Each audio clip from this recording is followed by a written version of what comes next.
GeM cinemas நேயர்களுக்கு வணக்கம். பரபரப்பான புத்தமுதிய சினிமா துணுக்களை நான் பயில்வான் ரங்கநாதன் தொகுத்து வழங்குகிறேன். வாங்க நிகழ்ச்சிக்கு போகலாம்.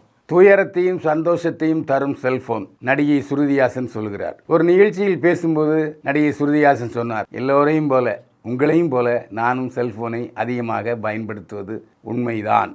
எல்லா வேலைகளுடனும் செல்போன் தொடர்பு இருப்பதால் செல்போன் அதிகமாக பயன்படுத்த வேண்டிய சூழலில் நாம் இருக்கிறோம். நானும் செல்போனை அதிகமாக பயன்படுத்துகிறேன், அது எனக்கு தெரிகிறது.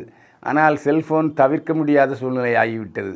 நான் செல்போன் மூலம் துயரங்களையும் அனுபவிக்கிறேன், சந்தோஷத்தையும் அனுபவிக்கிறேன் என்று சொன்னார் நடிகை ஸ்ருதிஹாசன். சிம்ரன் சொந்த படம் தயாரிக்கிறார். நடிகைகளில் பலர் சொந்த படம் தயாரித்திருக்கிறார்கள், சிலர் வெற்றியும் பெற்றிருக்கிறார்கள். சரோஜாதேவியில் தொடங்கி தேவயானி வரைக்கும் பலர் சொந்த படம் எடுத்து விட்டார்கள். சமீபத்தில் விஜயகுமார் மகள் சொந்த படம் எடுத்தார், அவரே இயக்கியிருந்தார், அவரே நடித்திருந்தார். சிம்ரன் ஈசிஆரில் கிழக்கு கடற்சாலையில் சிம்ரன் ஹோட்டல் என்று ஒன்று நடத்தி வருகிறார். பின்காலத்துக்கு நடிப்பு தொழிலை மட்டும் நம்பிராமல் பிற தொழில்களையும் செய்ய வேண்டும் என்ற முனைப்பில் இப்போது வியாபாரத்தில் இறங்குகிறார்கள் நடிகைகள். அந்த வரிசையில் சிம்ரன் இப்போது சொந்த படம் தயாரிக்கிறார். ஃபார் த மோஷன் பிக்சர்ஸ் என்ற பெயரில் அவர் பட தயாரிப்பு நிறுவனத்தை தொடங்கியிருக்கிறார். இந்த படத்தை புதிய இயக்குனர் ஷியாம் கதை திரைக்கதை வசனம் எழுதி இயக்குகிறார். நாசர், தேவயானி போன்றவர்கள் முக்கிய வேடத்தில் நடிக்கிறார்கள். இந்த படத்தில் கதை நாயகியாக சிம்ரன் நடிக்கிறார். சிம்ரன் யோகக் தீபா என்பவரை திருமணம் செய்து கொண்டு 2 மகன்களுக்கு தாயாக இருக்கிறார். சன்னி லியோன் நிர்வாண படங்களை பார்த்து கொண்டிருந்தாரா? ஒசாமா பின் லேடன் சுட்டுக் கொல்லப்பட்டார். மிகப்பெரிய இராணுவ தளபதியாக இருந்தவர் ஒசாமா பின் லேடன்.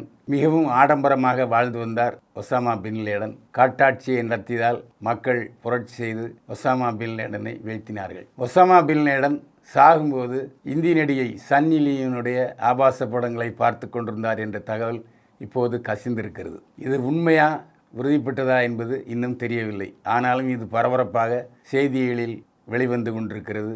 4 கோடி ரூபாய் மதிப்புள்ள வைர நகைகளை மூகாம்பிகா கோவிலுக்கு கொடுத்தார் இசைஞானி இளையராஜா. அடிக்கடி மூகாம்பிகை கோயிலுக்கு போய் வழிபட்டு வருவார். சமீபத்திலே இளையராஜா மூகாம்பிகை கோயிலுக்கு சென்றார். 4 கோடி ரூபாய் மதிப்புள்ள வைர நகைகளை ஒரு சப்பரத்தில் எடுத்து போய் மூகாம்பிகை கோவிலுக்கு தானமாக வழங்கினார் இளையராஜா. மூகாம்பிகை கோவிலை பிரபலப்படுத்தியவர் முன்னாள் முதல்வர் புரட்சியாளர் எம்ஜிஆர் அவர்கள்.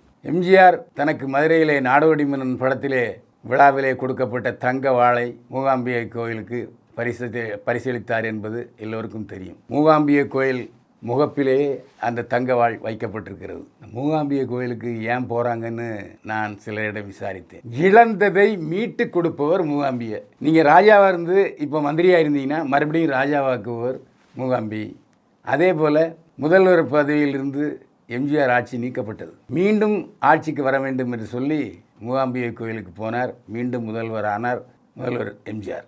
அதே போல் இப்போது ஏஆர் ரஹ்மான் உள்பட பல இசையமைப்பாளர் வந்து விட்டார்கள். ஆனாலும் இசைஞானி தான். மீண்டும் தன்னுடைய சிம்மாசனத்தை பெறுவதற்காக மூகாம்பிகை கோயிலுக்கு 4 கோடி ரூபாய் நகைகளை கொடுத்திருக்கிறார் என்று சொல்கிறார்கள். எது எப்படியோ ஆன்மீகவாதி இளையராஜா.